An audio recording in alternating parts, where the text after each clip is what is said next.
Hello guys guys मैं फिर से आपको ये सिखाने आ गया हूँ कि इंग्लिश का न्यूज़पेपर कैसे पढ़ते हैं। तो चलिए वीडियो को शुरू करते हैं। देखिए सबसे पहले हम हेडिंग पढ़ेंगे। हेडिंग क्या लिखी है? Assam Arunachal agreement on border, यानी कि सहमति। एग्रीमेंट का मतलब सहमति। असम और अरुणाचल के प्रदेश जो है दोस्तों, इनके बीच, ठीक है, अरुणाचल प्रदेश और असम के बीच जो दोस्तों हमारी दो स्टेट हैं, उनके बीच सहमति है। किस बात पर? बॉर्डर पर, यानी कि बॉर्डर पे कोई इश्यू होगा उस बात पर सहमति है, ठीक है, मतलब हो गई है। अब देखिए आगे है, यहाँ पे लिखा हुआ, ये हेडिंग थोड़ी साइड में है, मैं थोड़ा ऐसे दिखा देता हूँ आपको। देखिए ये है the dispute and it's resolution, मतलब कि डिस्प्यूट यानी कि झगड़ा, और इट्स रेजोल्यूशन यानी कि इसकी जो समाधान था, झगड़े का समाधान, इसके बारे में हमें खबर मिलेगी। तो तीन चीज़ों के बारे में खबर मिलेगी कि भाई झगड़े के बारे में, झगड़ा क्या था, इसका समाधान क्या हुआ, और एग्रीमेंट जो सहमति हुई वो। ये हमने हेडिंग पढ़ ली। अब हम क्या करेंगे, अब हम यहाँ से पढ़ना चालू करेंगे। तो मैं इसको दोस्तों एक काम कर, मेरे को बस एक सेकंड दीजिए, मैं इसको ना नीचे कर लेता हूँ जिससे कि आपको अच्छे से दिखाई दे, वरना ना ऊंचा पड़ेगा काफ़ी ज़्यादा। हाँ अब सही है, थोड़ा सा और रुकिए बस। ये हाँ, देखिए सबसे पहले लिखा हुआ है असम। देखिए हाँ, असम चीफ मिनिस्टर हिमंता बिस्वा शर्मा। तो असम के जो चीफ मिनिस्टर हैं जिनका नाम है Himanta Biswa Sharma, and his Arunachal Pradesh counter part. Counter part क्या होता है? देखिए काउंटर पार्ट का मतलब होता है, जैसे हमारे देश के प्राइम मिनिस्टर है मोदी जी, तो मोदी जी के अगर इंग्लैंड के काउंटर पार्ट पता है कौन होंगे? जैसे हमारे देश के काउंटर पार्ट, हमारे देश के प्राइम मिनिस्टर है मोदी जी, तो अगर हम इंग्लैंड, मोदी जी के काउंटर पार्ट की बात करें जो कि इंग्लैंड में, तो उनके काउंटर पार्ट होंगे इंग्लैंड के पीएम, यानी कि जो बोरिस जॉनसन थे, अब तो बदल गए शायद। तो फिर मतलब सेम पोजीशन पे, हम सेम पोजीशन पे जो होता है उसको काउंटर पार्ट कहते हैं, ठीक है। जैसे कि हमारे, जैसे यूपी में चीफ मिनिस्टर कौन है? योगी आदित्यनाथ। ऐसे ही जो उन्हीं की और कोई और किसी स्टेट में जो चीफ मिनिस्टर होगा तो वो योगी जी का काउंटर पार्ट होगा, ठीक है, ये मतलब हुआ। तो फिर से बताता हूँ मैं एक बार और, थोड़ा सा क्लियर कर लेता हूँ इसे। तो असम के चीफ मिनिस्टर हैं जिनका नाम है Himanta Biswa Sharma, and is Arunachal Pradesh counter part, यानी कि अरुणाचल प्रदेश के जो अरुणाचल प्रदेश के जो चीफ मिनिस्टर हैं, एक चीफ मिनिस्टर ये हैं जो कि असम के, और अरुणाचल प्रदेश के जो चीफ मिनिस्टर हैं जिनको काउंटर पार्ट कहा जा रहा है, वो उनका नाम है पर्ना खंडू। तो ये दो चीफ मिनिस्टर हैं।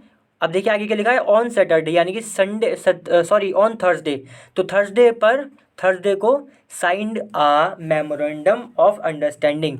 साइंड यानी कि साइन किया, क्या किया? एक मेमोरेंडम ऑफ अंडरस्टैंडिंग। तो दोस्तों एक तरीके का एग्रीमेंट होता है ये, MOU आपने बहुत सुना होगा। अगर आप जैसे कि न्यूज़पेपर मतलब न्यूज़ वगैरह देखते हैं तो आपने MOU बहुत सुना होगा। तो एक तरीके का एग्रीमेंट ही होता है ना। तो एग्रीमेंट साइन किया इन दोनों चीफ मिनिस्टर ने, ठीक है। ओवर, किस बात पे था ये एग्रीमेंट? ओवर बताएगा, तो over a long standing. Long standing का मतलब होता है जो लंबे समय से चल रहा हो, तो लॉन्ग स्टैंडिंग। फिर आगे देखिए, फिर लिखा हुआ है लॉन्ग स्टैंडिंग बॉर्डर डिस्प्यूट, यानी कि बॉर्डर पर एक तरीके का झगड़ा था। ऐसा कोई लड़ाई नहीं थी बहुत तगड़ी, पर मतलब एक एक झगड़ा था कि हाँ भाई ज़मीन को लेकर था, इस तरीके का है। तो फिर लॉन्ग स्टैंडिंग है जो बहुत समय से, बहुत लंबे समय से जो झगड़ा चल रहा था बॉर्डर पर। डिस्प्यूट का भी मतलब, डिस्प्यूट मतलब झगड़ा, बिटवीन द टू स्टेट्स, यानी कि असम और अरुणाचल प्रदेश के बीच, बिटवीन द टू स्टेट्स, जो स्टेट्स की बात करी गई ना, एक असम और अरुणाचल, इन दोनों के बीच जो है झगड़ा था, तो जो लंबे समय से चल रहा था उस पर ये एग्रीमेंट था, मेमोरेंडम ऑफ अंडरस्टैंडिंग, यानी कि एक एग्रीमेंट होता है, ठीक है। देखिए फिर लिखा है, कॉमा लगा है, फिर लिखा है आ डेवलपमेंट। डेवलपमेंट का मतलब होता है दोस्तों एक इवेंट, एक घटना, एक ऐसी घटना जिससे कुछ बदले, ज़्यादातर अच्छे के लिए हम इस्तेमाल करते हैं। तो आ डेवलपमेंट यानी कि एक घटना, डेवलपमेंट हुई है, that home minister Amit Shah described as historic. जिसको, दैट का मतलब है जिसको, होम मिनिस्टर, हमारे जो होम मिनिस्टर है दोस्तों अमित शाह जी, उन्होंने डिस्क्राइब किया यानी कि बताया, एज कैसे, किस तौर पर बताया? हिस्टोरिक। हिस्टोरिक का मतलब जो इम्पोर्टेंट चीज़ होती है इतिहास में, यानी कि इतिहास का एक इम्पॉर्टेंट चीज़ है, तो इसलिए इन्होंने बताया, ठीक है, क्योंकि लंबे समय से चल रही थी। चलिए फिर देखिए, फिर है, मैं थोड़ा दोस्तों एक मिनट, थोड़ा सा पेपर करता हूँ मैं, खराब हो रहा है। देखिए फिर लिखा हुआ है, थोड़ा इधर थोड़ा पेपर, बस गाइस एक मिनट और रुकिए। हाँ अब देखिए, अब लिखा है the two north eastern states. North eastern का मतलब है जो नॉर्थ ईस्ट की तरफ है, ठीक है। तो the two north eastern states share an 800 kilometre border, यानी कि ये जो दो स्टेट हैं असम और अरुणाचल, ये शेयर करती हैं। शेयर का मतलब इनका बॉर्डर आपस में मिलता है। कितने किलोमीटर के लिए? 800 किलोमीटर। बहुत ज़्यादा है दोस्तों, मतलब 800 किलोमीटर इनका एरिया आपस में मिलता है, ठीक है। फिर देखिए द एमओयू जो हमने ऊपर पढ़ा था अभी, जो एग्रीमेंट बता रहा था मैं, तो जो एमओयू है साइंड इन न्यू दिल्ली, जिसको साइन किया गया, जिस पर साइन किया गया न्यू दिल्ली, दिल्ली में डील्स, यानी कि जो एग्रीमेंट है डील करता है, जिसको साइन किया गया था दिल्ली में, deals with 123 dispute border villages, यानी कि ये किसके साथ डील करता है? 123 डिस्प्यूटेड का मतलब जिसमें झगड़ा हुआ हो उसको डिस्प्यूटेड कहते हैं। और बॉर्डर विलेजेस का मतलब तो पता ही है दोस्तों, बॉर्डर के पास जो विलेज होते हैं, गांव, उनको हम कहते हैं। तो ऐसे 123 गांव थे जिनके ऊपर झगड़ा था, ठीक है। मैंने कहा था ज़मीन के ऊपर बात है। फिर देखिए स्पैनिंग वैसे दोस्तों टाइम के लिए इस्तेमाल होता है, लेकिन यहाँ पे भी इन्होंने किया है। तो स्पैनिंग का मतलब है एक वो बताएगा कि क्या क्या था इसमें, मतलब एक रेंज बताएगा। तो 12 लिखा है ना, 12 डिस्ट्रिक्ट्स ऑफ अरुणाचल प्रदेश। तो अरुणाचल प्रदेश के भाई इसमें 12 डिस्ट्रिक्ट थे एंड 8 ऑफ असम, और असम के कितने थे? 8, ठीक है। चलिए फिर देखिए, फिर लिखा है हिस्ट्री ऑफ द डिस्प्यूट, यानी कि डिस्प्यूट की हिस्ट्री। तो डिस्प्यूट के बारे में हमें दोस्तों ये पता चलेगी, ठीक है, कि मतलब जो डिस्प्यूट था उसकी हिस्ट्री, इतिहास क्या था भाई, क्या लड़ाई थी, ये सब पता चलेगा अब हमें, ठीक है। तो देखिए गाइस, थोड़ा दोस्तों वीडियो रोकनी पड़ी थी मुझे किसी वजह से। देखिए 3 years before the north east frontier agency, जिसको हमने शॉर्ट में क्या कहा है? NEFA, ठीक है। तो 3 ईयर्स बिफोर यानी कि 3 साल पहले, किससे 3 साल पहले? The north east frontier agency जो है, अब देखिए यहाँ पे ब्रैकेट लगा है और यहाँ पे ब्रैकेट क्लोज हो रहा है, हम इस ब्रैकेट को अभी के लिए छोड़ेंगे, सीधे वॉज पे आएंगे। तो ये जो एजेंसी है was carved out of the original state of Assam in 1954, यानी कि ये जो गाइस एजेंसी है इसको वॉज कार्व्ड आउट का मतलब होता है किसी चीज़ में से निकाल कर कुछ बना देना, ठीक है। तो मतलब ओरिजिनल स्टेट जो थी असम की, देखिए मैं बताऊँ क्या था, बहुत साल पहले की बात है, मतलब पता क्या था शुरू में, असम और अरुणाचल प्रदेश जो है ना वो दोनों एक ही स्टेट थे, पहले अलग अलग नहीं थे, इसलिए लिखा हुआ है कार्व्ड आउट, यानी कि इसमें से निकाला। तो ये NEFA जो है ना, NEFA, यही दोस्तों जहाँ तक मैं जानता हूँ यही, ये जो एजेंसी बताई है ना नॉर्थ ईस्ट फ्रंटियर एजेंसी, यही दोस्तों अरुणाचल प्रदेश था, ठीक है, मतलब इसे बाद में बनाया गया। तो इसको निकाला गया था किस में से? इसमें ओरिजिनल स्टेट जो असम थी, ओरिजिनल स्टेट यानी कि जो पूरी, पहले अरुणाचल प्रदेश और असम एक थे ना, तो उस स्टेट में इसलिए ओरिजिनल स्टेट लिखा है। तो उस असम में से इसको निकाला गया था नेफा को। तो जब उसको निकाला गया था उससे 3 साल पहले, 3 ईयर्स बिफोर, और अच्छे निकाले कब गया था ये भी पता चल दे, तो 1954 में जब इसको बाहर निकाला गया था और बना दिया गया था नेफा, तब उससे 3 साल पहले, 3 years before, uh sub committee headed by, तो एक सब कमेटी जो थी जिसको हेड किया था, हेड का मतलब जो उसके मेन थे, मेन हेड जो थे, ठीक है। तो आज सब कमेटी उसको थी जिसको हेड किया था by then Assam chief minister. Then का मतलब है उस समय के जो असम के चीफ मिनिस्टर थे, इसलिए देन लगाया। तो उस समय के जो असम के चीफ मिनिस्टर थे जिनका नाम था गोपीनाथ बरदोलोई, इनका ये नाम था, ठीक है। तो इन्होंने हेड करी थी इस सब कमेटी को, यानी कि ये इस सब कमेटी के हेड थे। अब देखिए ब्रैकेट के बीच में जो लिखा था उसको समझ लेते हैं। तो ये तो NEFA, तो इसकी शॉर्ट फॉर्म है ही। फॉर्मरली का मतलब होता है पास्ट में, यानी कि अतीत में, इन द पास्ट। फॉर्मरली का मतलब in the past, called the north east frontier tracks. अब देखिए ये जो नॉर्थ ईस्ट फ्रंटियर एजेंसी है ना NEFA, इसको भी पहले कुछ और भी बोला जाता था। क्या बोला जाता था? इसलिए लिखा है फॉर्मरली, यानी कि पास्ट में क्या बोला जाता था? कॉल्ड का मतलब बुलाया जाता था। क्या पुकारा जाता था इसे? कि भाई नॉर्थ ईस्ट फ्रंटियर ट्रैक्स था। तो ये एजेंसी की जगह पहले इसका नाम ट्रैक्स करके था, ठीक है। चलिए, and the region that subsequently became Arunachal Pradesh. और ये कौन सा, मैंने जैसे बताया था कि ये कौन सा इलाका है? नेफा, जो कि बाद में भाई ये आखिर बाद में, इवेंचुअली का मतलब होता है वो, सॉरी सब्सिक्वेंटली का मतलब होता है बाद में, तो बाद में बन गया, बिकेम का मतलब बन गया, क्या बन गया? अरुणाचल प्रदेश बन गया, ठीक है। चलिए अब हम यहाँ पर थे, तो देखिए एक सब कमेटी जो 3 साल पहले नॉर्थ ईस्ट फ्रंटियर एजेंसी से, जब मतलब इसको इस स्टेट में से निकाल कर बनाया गया था, तो एक सब कमेटी होगी जिसके हेड थे कौन, गोपीनाथ बरदोलोई, ठीक है।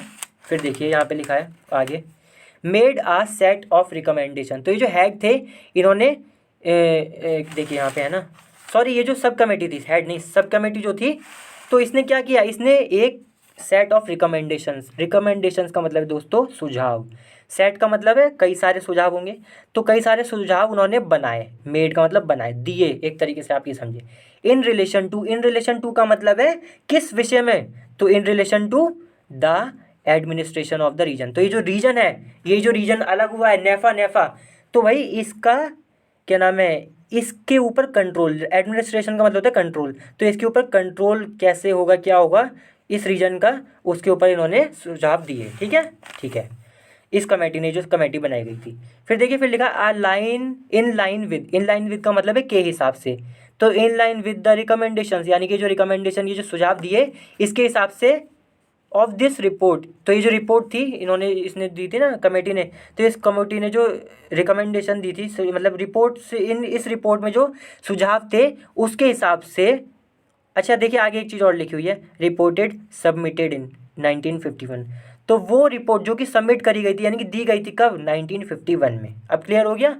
तो इस रिपोर्ट की एक रिकमेंडेशन, यानी कि इस रिपोर्ट की सुझाव के हिसाब से, इन लाइन विद का मतलब सुझाव के हिसाब से, यहाँ पे लिखा देखिए 3648 किलोमीटर ऑफ प्लेन एरिया, यानी कि इतना बड़ा एरिया, प्लेन का मतलब होता है जहाँ पे पहाड़ वगैरह ना हो, सिंपल सादा मैदान हो, घास वगैरह हो सकते हैं, पेड़ हो सकते हैं, लेकिन पहाड़ नहीं होंगे। तो इतना बड़ा एरिया, इतने किलोमीटर का एरिया ऑफ द बलीपरा, एक बलीपरा जगह है दोस्तों, एंड सदिया फुट हिल्स, तो ये दो जगह हैं, बलीपरा और सदिया फुट हिल्स, इसका एरिया लगभग इतना बड़ा वॉज ट्रांसफर्ड, ट्रांसफर्ड का मतलब दे देना, तो दे दिया गया किसको, सॉरी किससे दे दिया गया, फ्रॉम नेफा, यानी कि जो एरिया था बलीपरा और सदिया फुट हिल्स, ये पहले जो एरिया था ना नेफा के पास था, यही जो एरिया था ना नेफा के पास था, तो ये एरिया किसको दे दिया गया, टू वॉट वर देन, यानी कि टू वॉट यानी कि जो थे, वर का मतलब थे, देन का मतलब उस समय के, आसाम्स दरंग एंड लखीम डिस्ट्रिक्ट, आसाम्स का मतलब आसाम के, इस एस को पढ़ते हैं के, तो आसाम के दरंग एंड लखीम डिस्ट्रिक्ट, तो ये आसाम के भाई दो डिस्ट्रिक्ट थे, दरम और लखीम, दरंग और लखीम डिस्ट्रिक्ट, इन डिस्ट्रिक्ट्स को ये एरिया दे दिया गया, ठीक है। किससे लिया था ये एरिया, नेफा से। चलिए जी, क्लियर हो गया होगा। अब देखिए फिर लिखा है आफ्टर इट वॉज क्रिएटेड, तो यानी कि जो नेफा, ये जो है एरिया, तो जब मतलब इसको जब क्रिएट, देखिए लिखा है after it was created in 1972 the union territory of Arunachal Pradesh. देखिए यहाँ पे क्या है, ये जो नेफा था, फिर इसको क्या करा ना 1970 को, 1970 में इट वॉज क्रिएटेड, इसको बना दिया गया the union territory of Arunachal Pradesh, यानी कि जो अरुणाचल प्रदेश है उसको यूनियन टेरिटरी बना दिया गया था। मतलब अरुणाचल प्रदेश का भी सबसे पहले नाम क्या था, मैंने अभी बताया था नेफा, और नेफा से भी पहले क्या था, यहाँ पे एक ही जगह टी लगता था, फिर इसका नेफा नाम हो गया। नेफा के नाम के बाद 1972 में क्या हुआ कि भाई इसको यूनियन टेरिटरी कह दिया गया, ये बात है, ठीक है, मतलब बना दी गई। तो अब ये यूटी बन चुकी है, ठीक है, जैसे दिल्ली है वैसे ही यूटी, यानी कि अरुणाचल प्रदेश को यूनियन टेरिटरी बना दिया गया। फिर देखिए क्या लिखा है, इट बिकेम आ स्टेट। अब देखिए क्या हुआ, अब यूनियन टेरिटरी बनी, फिर 1987 में इट बिकेम, ये बन गई, क्या बन गई, एक स्टेट, आ स्टेट, जैसे कि उत्तर प्रदेश है, महाराष्ट्र है, तो ये एक फिर स्टेट बन गई। समझ गए दोस्तों। मैं शुरू से फिर से बताऊं, सबसे पहले ये NEFT था, फिर NEFA हो गया, फिर ये एरिया यूनियन टेरिटरी बन गया अरुणाचल प्रदेश, फिर ये स्टेट बन गया 1987 में, ठीक है, ये है। तो देखिए कंटेंडेड दैट सेवरल फॉर, अब ये जो स्टेट था अरुणाचल प्रदेश, इसने कंटेंड किया, कंटेंड का मतलब विरोध जताया एक तरीके से, दैट की सेवरल फॉरेस्टेड ट्रैक्स, मतलब फॉरेस्टेड का मतलब जंगल वाले, और ट्रैक्स का मतलब इलाके, एरिया, ठीक है, सेवरल का मतलब कई सारे।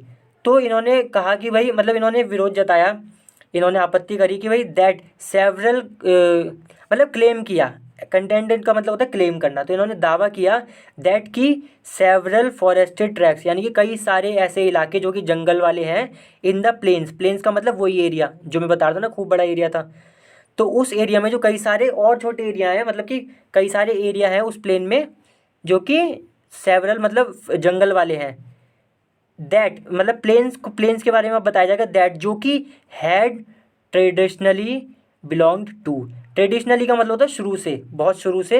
बिलोंग का मतलब होता है, बिलोंग टू का मतलब मालिक कि किसके हक में आता था ये। तो ट्रेडिशनली यानी कि शुरू से ही भाई ये किस किस में आता था ये, हिल ट्राइबल्स चीफ्स एंड कम्युनिटीज़। तो भाई इनका हक था एक तरीके से इस पर, ठीक है। ये बात कही जा रही है, किसने कही ये, अरुणाचल प्रदेश ने, ठीक है। चलिए कौन सा एरिया, ये जो प्लेन्स है। फिर देखिए आगे लिखा है हैड बीन। अब ये हैड बीन किसके लिए आया है, ये हैड बीन आया है इसके लिए, forested tracks in the plains, ठीक है। तो कंटेंटेड, इन्होंने फिर से हम यहाँ पे चलते हैं, कंटेंटेड यानी कि इन्होंने क्लेम किया कि भाई ये जो फॉरेस्टेड ट्रैक्स है ना, एरिया जो है, ये एरिया हैड बीन यूनिलैटरी, ये जो प्लेन्स है यूनिलैटरी ट्रांसफर टू असम, यानी कि असम जो स्टेट है, यूनिलैटरी का मतलब होता है कि एक ही तरफ की सुनना, दो पार्टी हैं मान लीजिए और एक ही तरफ की सुनी जाए तो हम यूनिलैटरी कह देते हैं कि भाई किसी ने एक ही तरफ की सुनी, तो आप कह देंगे ये यूनिलैटरली फैसला दिया गया, मतलब कि दोनों की नहीं सुनी, एक ही तरफ की। तो had been unilateral transfer to Assam, तो फिर इस एरिया को क्या कर दिया भाई, असम को ट्रांसफ़र कर दिया एक ही तरफ की सुन के। ये बात कही जा रही है, किसने कही ये बात, किसने दावा ठोका, अरुणाचल प्रदेश ने। और यही जो था, ये पूरा मैटर क्या था, यही डिस्प्यूट था, यही झगड़ा था, ठीक है। वो कह रहे हमारा, वो कह रहे हमारी, ये बात है। फिर देखिए रेजोल्यूशन एफर्ट्स, रेजोल्यूशन मतलब सॉल्यूशन, रेजोल्यूशन का मतलब होता है समाधान, ठीक है। सॉल्यूशन का मतलब होता है आंसर, रेजोल्यूशन का मतलब समाधान, किसी प्रॉब्लम का समाधान। एफर्ट्स यानी कि प्रयास, तो वो प्रयास जो कि समाधान में लगे। अब देखिए क्या बात बताई जाएगी। इन अप्रैल अप्रैल 1979 में अप्रैल को हाई पावर ट्राईपार्टाइट का मतलब होता है जो दोस्तों तीन पार्टी से मिलकर बनी हो, मतलब जिसमें तीन पार्टी हो उसको हम ट्राईपार्टाइट कहते हैं, उस ग्रुप को, ठीक है। अब यहाँ पे कमेटी है, यानी कि ऐसी कमेटी होगी जिसमें तीन पार्टी थी, इसलिए ट्राईपार्टाइट लिखा है। और high powered tripartite committee was constituted, यानी कि ये कमेटी बनाई गई थी, ठीक है। कॉन्स्टिट्यूट का मतलब बनाना, तो ऐसी कमेटी बनाई गई थी टू डिलीनिएट का मतलब होता है दोस्तों निर्धारित करना कि ये बॉर्डर है, ये बॉर्डर है, ये सब, इसके लिए हम लगाते हैं डिलीनिएट। तो बाउंड्री को निर्धारित करना कि भाई ये है बाउंड्री, ये है बॉर्डर, इसको हम, इसलिए हम डिलीनिएट लगा देते हैं। तो डिलीनिएट क्या करने के लिए बनाई थी ये committee, delineate the boundary on the basis of survey of India map, India map के सर्वे यानी कि स्टडी के हिसाब से, स्टडी के बेस पर ये बाउंड्री को डिलीनिएट करने के लिए, ठीक है। जो बाउंड्री बनी है ना ये, तो इस बाउंड्री को डिलीनिएट करने के लिए यानी कि बनाने के लिए कमेटी बनाई गई थी, ठीक है, मतलब निर्धारित करने के लिए। और फिर आगे लिखा है एज वेल एज, साथ ही साथ, एज वेल एज का मतलब होता है साथ ही साथ, डिस्कशंस यानी कि डिस्कशंस विद बोथ साइड्स। तो एक तो इस बेस पे बनाई गई थी कि इंडिया की मैप पर इसका मैप का सर्वे हुआ था उसके हिसाब से बनाई गई थी। और एक एज वेल एज साथ ही साथ डिस्कशंस मतलब बातचीत करी गई, किससे, विद बोथ साइड्स। तो यानी कि अरुणाचल और जो वो है क्या नाम है असम, उन दोनों से, अरुणाचल प्रदेश और असम से, दोनों से बातचीत करी गई उधर की, मतलब दोनों पार्टी से, ठीक है। देखिए फिर लिखा है अराउंड 489 यानी कि 489 kilometre of 800 kilometre boundary were demarcated.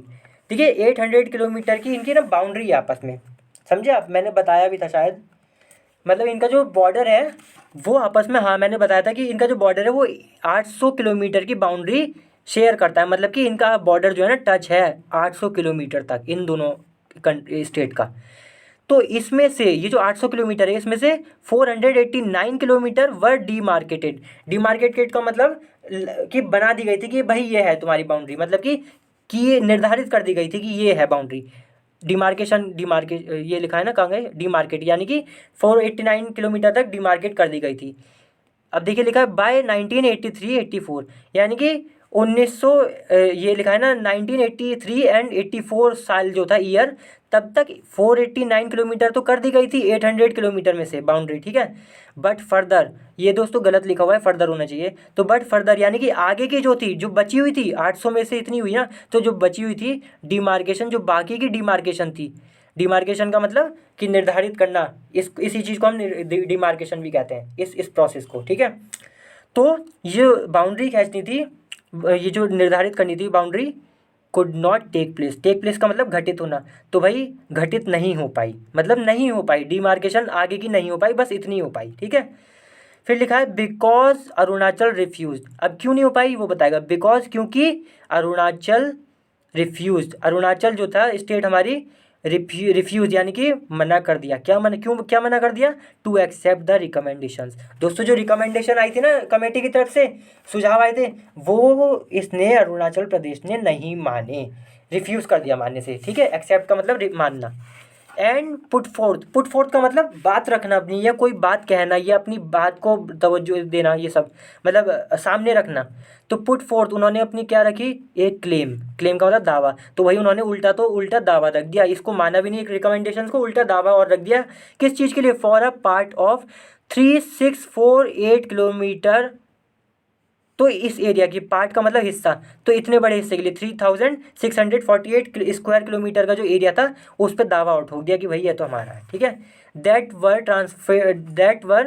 Transfer to Assam, जिसको ट्रांसफर कर दिया गया था, ट्रांसफर का मतलब दे दिया गया था किसको? असम को। वो हम पढ़ चुके हैं अभी ऊपर कि असम को दे दिया था एरिया। ठीक है, देखिए लिखा है आफ्टर द 1951 रिपोर्ट। तो जब वो 1951 की रिपोर्ट थी उसके बाद जो है असम को ये एरिया दे दिया गया था। ठीक है, तो फिर अरुणाचल प्रदेश ने फिर आगे की जो मतलब ये बात रुक गई थी 489 तक पहुंची बात, फिर उसने जो है भाई एक तरीके से वो कर दिया कि भाई नहीं बहुत हो गया ये, हम नहीं मानेंगे, मतलब एक्सेप्ट करने से मना कर दिया, रिफ्यूज़ कर दी जो रिकमेंडेशन थी। ठीक है, चलिए ठीक है। फिर है असम ऑब्जेक्टेड। ऑब्जेक्टेड का मतलब है कि ऐतराज़ करना। तो भाई जब अरुणाचल प्रदेश ने कहा कि भाई ये तो हम इस पे दावा ठोकते हैं अपना, ये हमारी है, तो फिर असम ने भी क्या, असम ने भी ऐतराज़ जब बता दिया।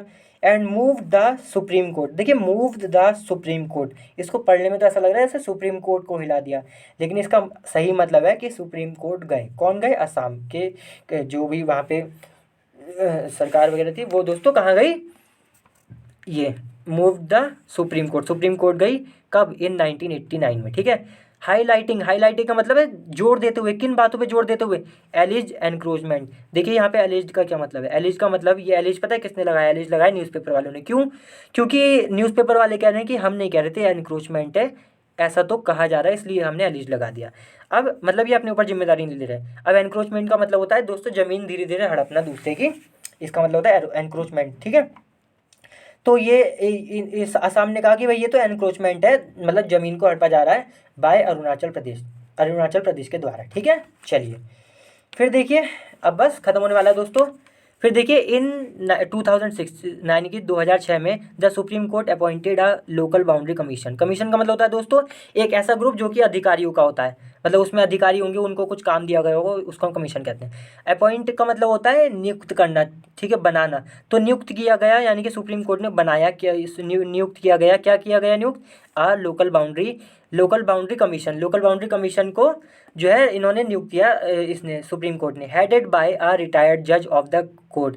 अब ये जो कमीशन थी इसमें कौन हेड था? इसलिए लिखा है हेडेड बाय। हेडेड बाय से मतलब है कि कौन हेड था इसमें? अ रिटायर्ड जज, जो रिटायर्ड जज थे वो हेड थे कोर्ट के। ठीक है, चलिए फिर द लोकल कमीशन सबमिटेड। तो जो लोकल कमीशन, ये जो बाउंड्री ये जो बनाई गई थी ना कमीशन सुप्रीम कोर्ट के द्वारा, तो जो लोकल कमीशन थी सबमिटेड, उसने सबमिट किया, उसने दिया, क्या दिया? इट्स रिपोर्ट, यानी कि सुप्रीम कोर्ट में इसने अपनी रिपोर्ट दी। कब? इन सितंबर 2014, यानी कि 2006 में ये कमीशन बनाई गई थी, फिर 2014 में इसने अपनी रिपोर्ट दी। क्या रिपोर्ट दी वो देखते हैं।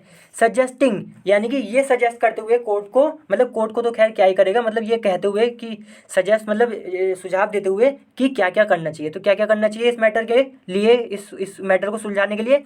That Arunachal should get back, यानी कि भाई ये रिपोर्ट, ये कमेटी ने माना कि हाँ भाई अरुणाचल सही है, अरुणाचल प्रदेश को कुछ सम का मतलब कुछ ऑफ द टेरिटरी, यानी कि टेरिटरी का मतलब इलाका, तो कुछ इलाका वापस मिल जाना चाहिए भाई, ये बात सच है। सजेस्टिंग, ये सजेस्ट कौन कर रहा है? ये रिपोर्ट कर रही है। रिपोर्ट किसने भेजी थी? Local boundary commission. और ये कमीशन किसके द्वारा बनाई गई थी? सुप्रीम कोर्ट के द्वारा। ये है पूरा मैटर। ठीक है, तो भाई ये सजेस्ट कर रही है, रिपोर्ट कह रही है कि भाई हाँ भाई सही बात है, रिपोर्ट ये जो कुछ इलाका है, टेरिटरी इलाका, वो दे दो। अब कौन सा इलाका? Transfer to Assam in 19। Guys रुक जाइए थोड़ा सा, बस मुझे ना एक थोड़ा सा कैमरा एडजस्ट किया था दोस्तों मैंने। तो देखिए वो बाउंड्री, टेरिटरी के बाद आया ट्रांसफर्ड, ये पास्ट पार्टिसिपल है, ये पास्ट पार्टिसिपल ये क्या बताएगा? ये बताएगा टेरिटरी के बारे में कुछ एक्स्ट्रा इन्फॉर्मेशन देगा। तो ट्रांसफर्ड यानी कि जिसको ट्रांसफर कर दिया गया था, जिसको दे दिया गया था, किसको? टू असम, असम को दे दिया गया था। कब? इन 1951 में। ठीक है, फिर देखिए फिर लिखा है and that the two states देखिए guys, and that the two states, यानी कि जो दो स्टेट हैं असम और अरुणाचल प्रदेश, तो इनके बारे में बताया जा रहा है कि दैट यानी कि द टू स्टेट्स, ये जो दो स्टेट्स हैं, शुड अराइव, अराइव का मतलब पहुंचना, पहुंचना चाहिए, शुड का मतलब चाहिए, अराइव का मतलब पहुंचना, तो पहुंचना चाहिए कहाँ पर, एट बताएगा कहाँ पर पहुंचना चाहिए, या रेजोल्यूशन, रेजोल्यूशन का मतलब एक समाधान, एक एग्रीमेंट, ठीक है, तो एक समाधान, एक एग्रीमेंट पे पहुंचना चाहिए थ्रू डिस्कशंस, डिस्कशंस का मतलब है बातचीत से, ठीक है। तो फिर से देखो एक बार मैं रिवाइज वो करवा दूं कि मतलब भाई ये जो कमीशन था इसने क्या कहा, एक तो कहा कि इसको अपने कुछ एरिया जो है मिल जाना चाहिए, किसको, अरुणाचल प्रदेश को वापस मिल जाना चाहिए, इसलिए लिखा है गेट बैक, गेट बैक का मतलब वापस मिलना, और इनने ये भी कहा कि भाई दोनों स्टेट जो है आपस में बात करो, डिस्कशन करो, ठीक है, किस लिए करो, क्योंकि आपको एक रेजोल्यूशन पे पहुंचना, एक समाधान पे पहुंचना है, ठीक है। तो भाई बातचीत से ही होता है दोस्तों सब कुछ, लड़ाई तो से कुछ नहीं होता। फिर देखिए हाउ एवर, हाउ एवर का मतलब फिर भी, हाउ एवर का मतलब है इसके बावजूद, फिर भी, हाउ एवर का मतलब क्या है, फिर भी, nothing came of it, nothing came of it का मतलब है ये जो बात कही गई थी, ये दो बातें, नथिंग केम ऑफ इट यानी कि इसमें से इसका कुछ नहीं हुआ, ऐसी की ऐसी रह गई, ठीक है, तो इसलिए लिखा है नथिंग केम ऑफ इट, यानी कि कुछ नहीं आया, ऑफ इसका, इट इसका कुछ भी नहीं आया, यानी कि कुछ नहीं हुआ, ठीक है। तो दोस्तों अब यहीं पे ख़त्म करते हैं, क्योंकि वैसे ही बहुत बड़ा है, आगे और भी है, अब हमें तो इंग्लिश सीखने से ज़्यादा मतलब है ना दोस्तों। चलिए आज की वीडियो यहीं समाप्त करते हैं, आगे और भी था लेकिन मैं नहीं करा रहा क्योंकि बहुत बड़ा हो जाएगी वीडियो, ठीक है। चलिए अगली बार फिर से मिलते हैं किसी और अच्छी वीडियो के साथ दोस्तों, तब तक के लिए चैनल को सब्सक्राइब जरूर कीजिए दोस्तों, यकीन मानिए बहुत थकावट होती है बनाते बनाते, मतलब कमर में दर्द हो जाता है, क्योंकि गाइस मैं ऊपर रहता हूँ, और ऊपर आपको पता है, अगर आपको पता होगा कि ऊपर जो कमरे होते हैं उनमें ज़्यादा गर्मी होती है गर्मियों के समय, और पंखा भी नहीं चलाता मैं क्योंकि आवाज़ आएगी, शोर भी आएगा वीडियो में। तो गाइस बहुत गर्मी लगती है, चैनल को सब्सक्राइब जरूर करें, तभी और मन करता है वीडियो बनाने का, और वीडियो को लाइक भी करें, ठीक है। चलिए बाय।